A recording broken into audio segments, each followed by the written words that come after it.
Hello students. So today we will be studying about the process of transcription. Okay. Now what is the meaning of transcription? Basically we studied the central dogma of life, that was DNA changes into RNA and RNA changes into protein. Right? So DNA changes to RNA and RNA changes to protein, right? This DNA converting into DNA is known as replication, and DNA changing into RNA is known as transcription. So basically in the last video we have studied about replication, right? The replica formation by DNA, and transcription is changing of DNA into RNA. Now if you understand the word transcription, that means some changes in the script. What are the changes? In the case of DNA, the strand is double, right? And there are combination of A, T, G, C, these four bases. But in the case of RNA, the combination is A, U, G, C, which is single stranded. Now here you will notice that if the DNA is double stranded, then how come we are only forming RNA which is single stranded? So one difference here and one difference is here, right? So basically what happens here, these two strands get separated and one becomes template for the formation of RNA, right? So that's why only one, because one strand only gets copied, that's why RNA is single stranded. And the other difference is, in the place of T, that is thymine, we have uracil. So A in this case will bind with U in the case of RNA, right? So we'll discuss in detail how does it work. So transcription is a process of genetic information turning into RNA, that is DNA form converting into RNA, so that it can convert into protein. That process is known as translation, right? So we'll talk about them so we are going to talk about this process right now, right? So before we start with transcription process, we need to understand the unit of transcription. How does it start? What are the locations? Where does it work? So let us just make, if DNA is getting copied into RNA, so we'll take a segment of DNA that will be transcription unit, right? So this is segment of DNA which is running 5' to 3', and this one anti-parallel, so 3' to 5', right? Now here the starting point of this unit, a unit which is going to be transcribed or changed into RNA, is called as promoter, right? Promoter. Then the portion where the DNA is going to end, or the transcription needs to end, will be called as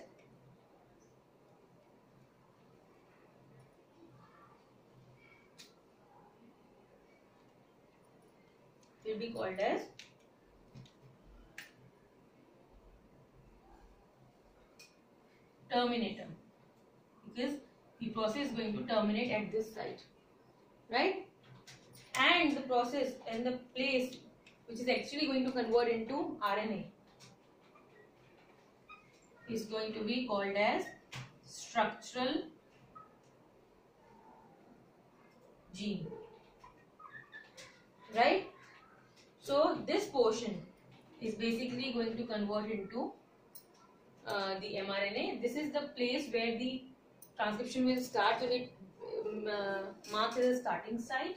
It's a starting portion and this is the stop portion. That means the process need to start from here and need to stop over here, and that is also quite already decided, that where it need to start and where it need to stop, right? The other thing is the template and coding strand. So This strand will be template strand and this is coding strand.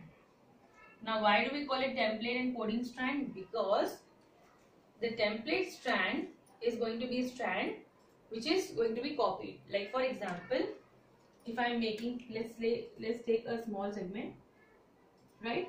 And this is the DNA which I have opened. So this is going to be A, T, C, C, G. This is going to be T, A, G, G, C. Fine. These are the two strands of DNA which are, now this one is like a template and this one is like a coding strand. Why do we call it template? Because this is going to be transcribed into RNA. So now RNA will be, according to this, let's make RNA here of this particular one. The RNA will be U, because in the place of T there will be U. A will bind with U. A, I'll make with black color only. So U, A, then G, G, C. So can you see the now here? Can you see the similarity between this coding strand and this, the mRNA, the RNA? Now here U, A, G, G, C, right? Only the difference is that in the place of T there is U. Rest the whole code is same. So because the code is same, we call it as coding strand. Although it's not going to be the strand which is going to be copied. The strand which is going to be copied is going to be template strand. But the outcome will be exactly similar to the coding strand, only not similar at the places of T, because T will convert into U in the case of RNA. So that's why this one is known as coding and that one is known as template strand. And template strand is always 3' to 5', whereas coding strand is always 5' to 3'. So the two differences you have found, that first of all the polarity, that the template strand is going to be 3' to 5' and coding strand is going to be 5' to 3'. And the second thing is, the template is going to be transcribed into RNA and coding is not going to be transcribed as into RNA. Promoter is located at the 5' end and that binds to the enzyme. Now here, if you remember in the replication, what was forming the new DNA? The enzyme was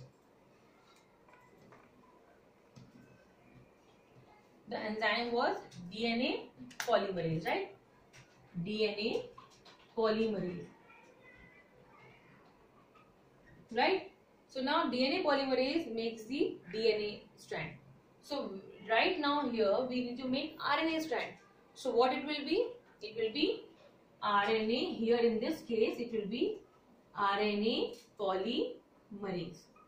Means an enzyme which is going to bind a lot of ribonucleotides and form a RNA on the basis of the template strand. Another thing, this DNA polymerase was DNA dependent DNA polymerase. I am writing in short form. That means this DNA polymerase was dependent on DNA, another DNA, to form a new DNA. So now this RNA polymerase will be called as DNA dependent RNA polymerase, because this is going to be dependent on DNA. On the basis of DNA, it's forming new RNA. So it's DNA dependent and forming what? RNA. DNA dependent RNA polymerase. I hope you've understood. If it was dependent on RNA and forming another RNA, then it would have been RNA dependent RNA polymerase. But here, in general cases, DNA, with the help of DNA, we form a new RNA, and which enzyme is forming it? RNA polymerase. So we call it DNA dependent RNA polymerase, right?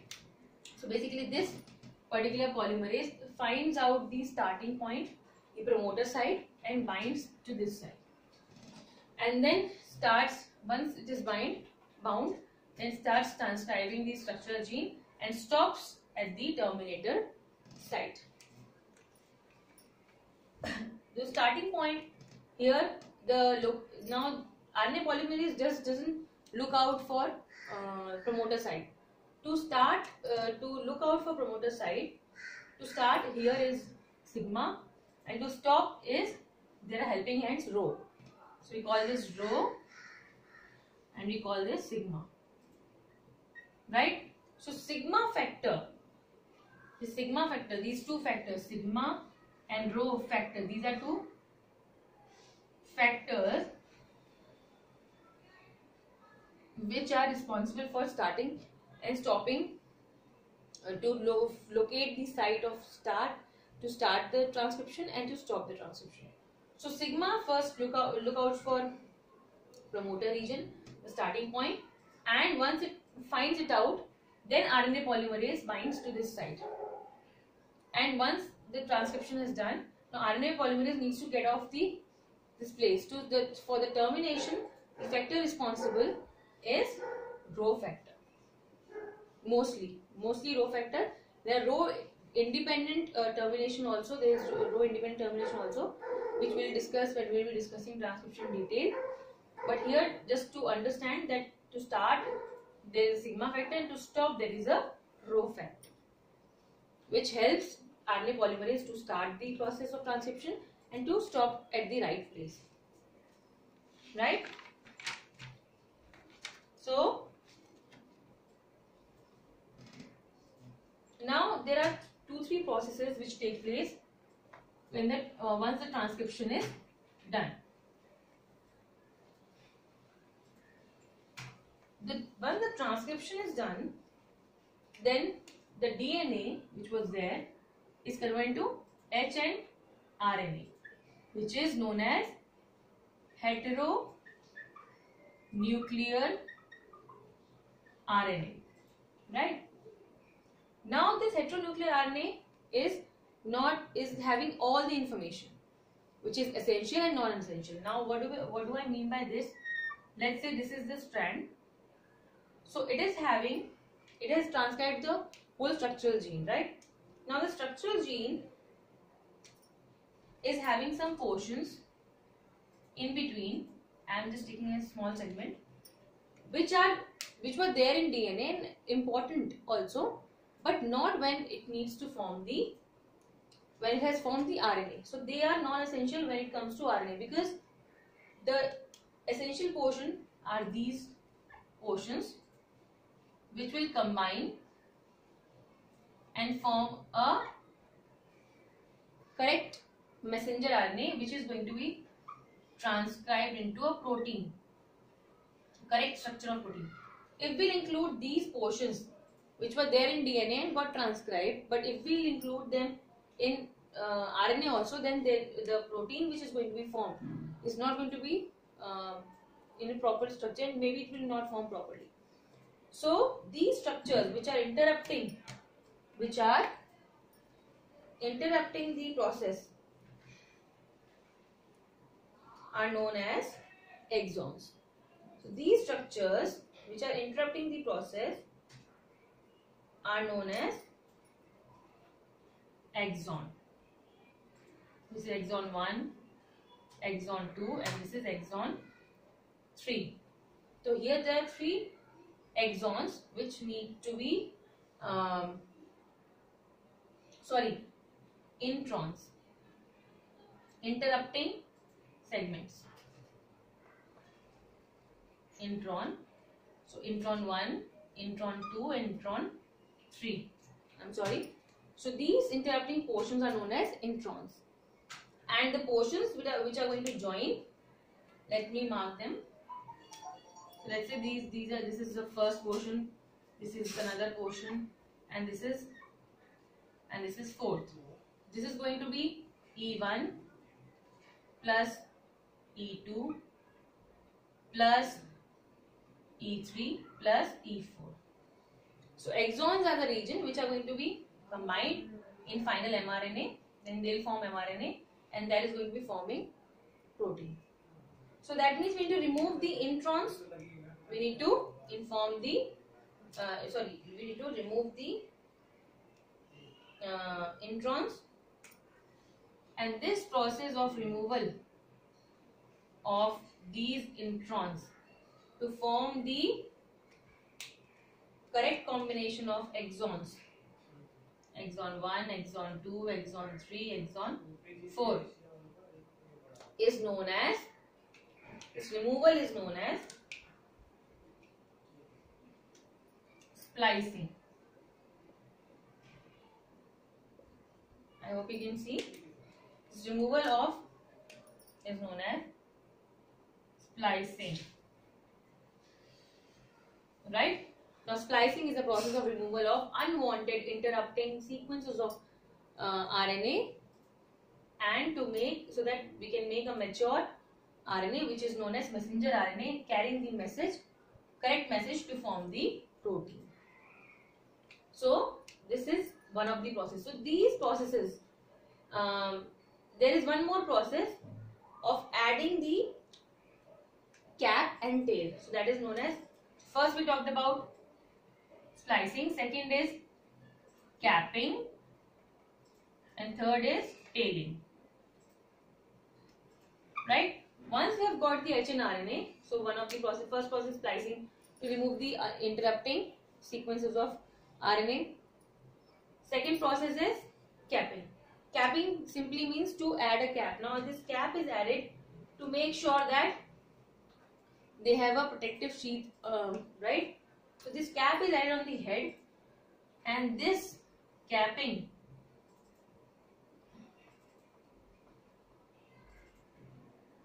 this is known as capping, right? Then, and there is one more thing which is added, that is a tail. I'll write here, that is a tail. This is a poly A tail. And write poly A tail.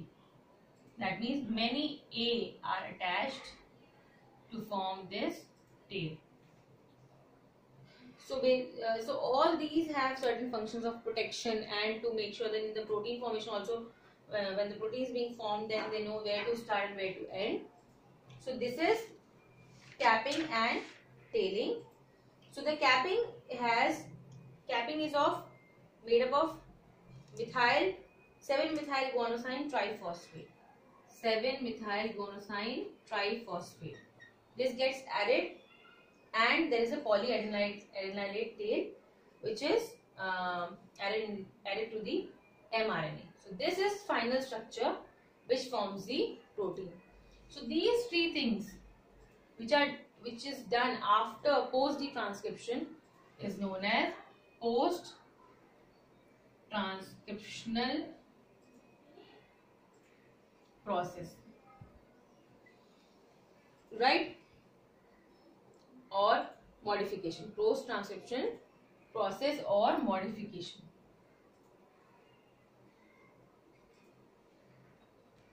Right? So this is the post-transcriptional modification of what? Of heteronuclear RNA into mRNA. Right? Heteronuclear RNA into mRNA. So to make it into heteronuclear RNA, from heteronuclear RNA to mRNA, we need to do all these steps, follow these steps of post-transcriptional modification, and we will finally get a structure which will give us a mature structure, a messenger RNA, which is going to give us a proper protein. Right? Other than some extra information about RNA is that the RNA process is different in prokaryotes and eukaryotes. And how is it different from replication? That one strand is getting modified. Here, there are two strands. This is one strand, right? And then adenine binds with the T in the replication, whereas in transcription it binds with U. Then both are happening in nucleus. The in the replication the whole chromosome gets replicated, but in the transcription only the small portion which is known as transcriptional unit gets transcribed into RNA. And then there is no post replication modification, but here it is post transcription modification is there. So yeah, so here this is 5' end and this is 3' end, right? So this is what is transcription is all about. Then there comes genetic code and translation. So we talk about genetic code and translation next. So genetic code was basically given by the person who gave us idea about genetic code was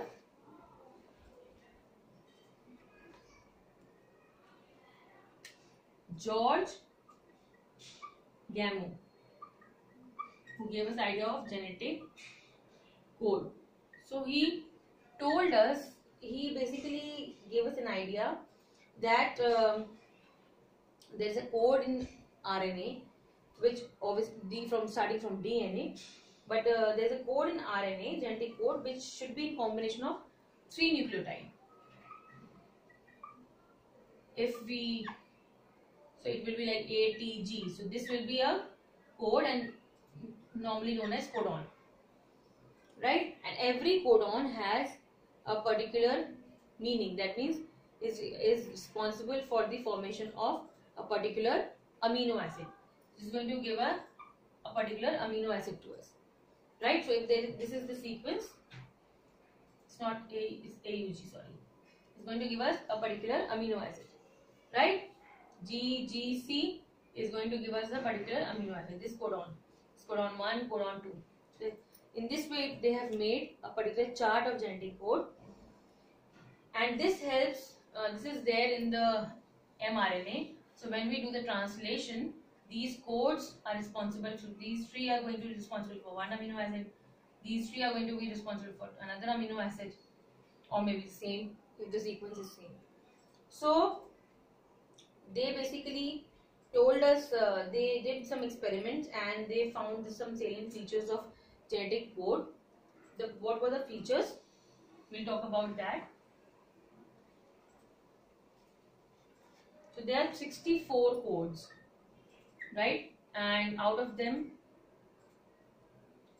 3 are stop codon, which if comes in the transcription unit, then they determine the stoppage, which I was saying, termination. And they are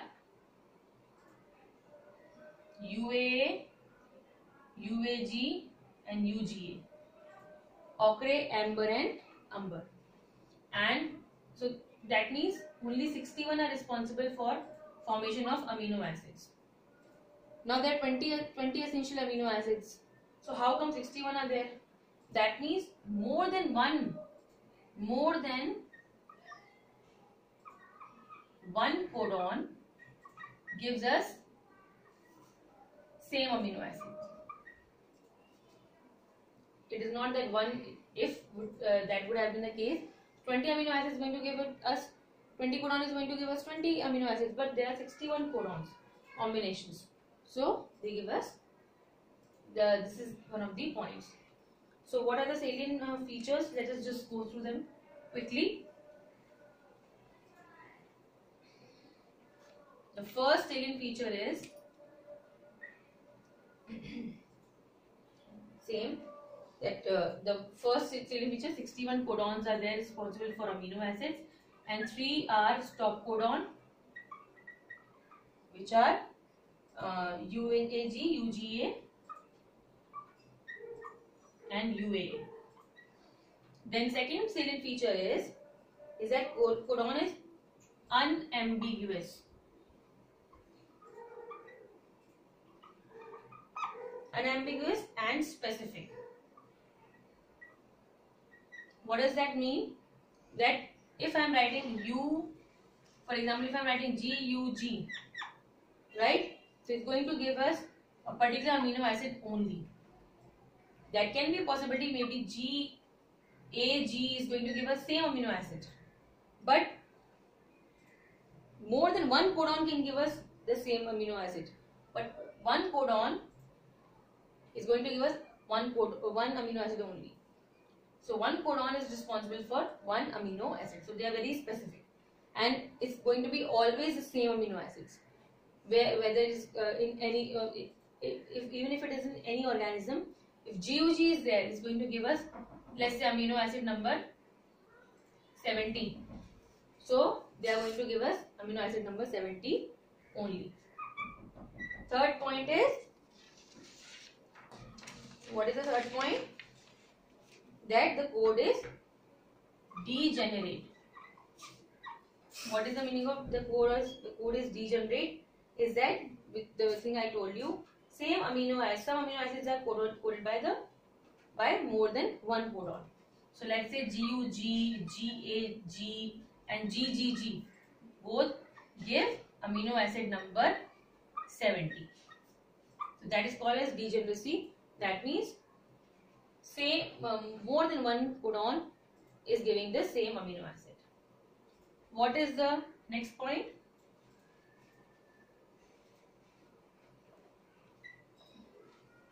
Next point is that codon is going to be read in mRNA in a contiguous, so there is no punctuation. It is not like GUG point or comma or slash, nothing. There is no punctuation. We read them in a continuous manner with the set of 3, right? And next fifth point is they are universal. That means even if codon is found in plants or insects or anything, if the code is going to be GUG, is going to be same amino acid in all the organisms. It's not going to be any other amino acid. That it is in insects, it is amino acid number 71, and in the plant it is amino acid number 23. If GUG is there as a codon, it's going to be amino acid number 70, right? So here we need to also talk about the start codon, which is AUG. It is known as start codon. What is the unique thing about it is that it is not only a start codon, or not only starts the transcription, it is also responsible for the formation of methionine amino acid. So it starts also the sequence. It is also the starting point and also codes for a protein.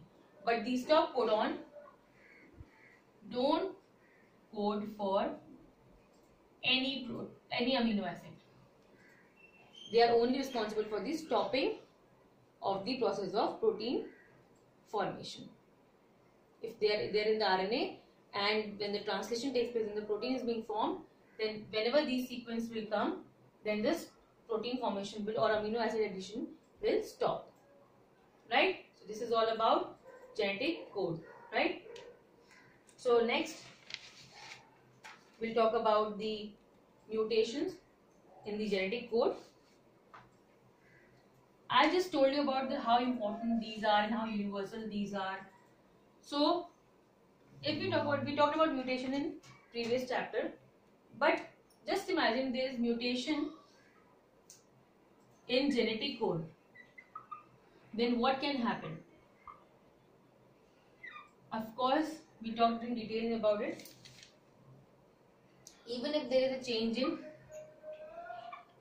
GAG to GUG, there can be chances of a disease, right? So even a single change can turn glutamate to valine, which is going to be a disease known as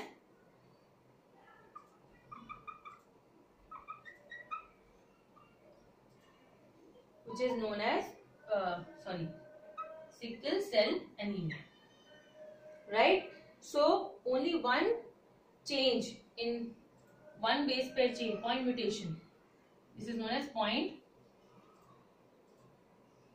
mutation. So that is going to change the sequence of the so there are chances that mutation can also be can be ignorable, or there are chances that it can cause a very deadly disease. So these mutation in genetic codes can be very damaging or cannot be. And insertion or deletion of any of the sequence, like for example G, U, G, A, G, G, C. Here if we add G and A, let's say G and A. So here this was a combination, but when we added G, U, G, G, A, G, G, right? The combination is now this and this, right? And if we delete the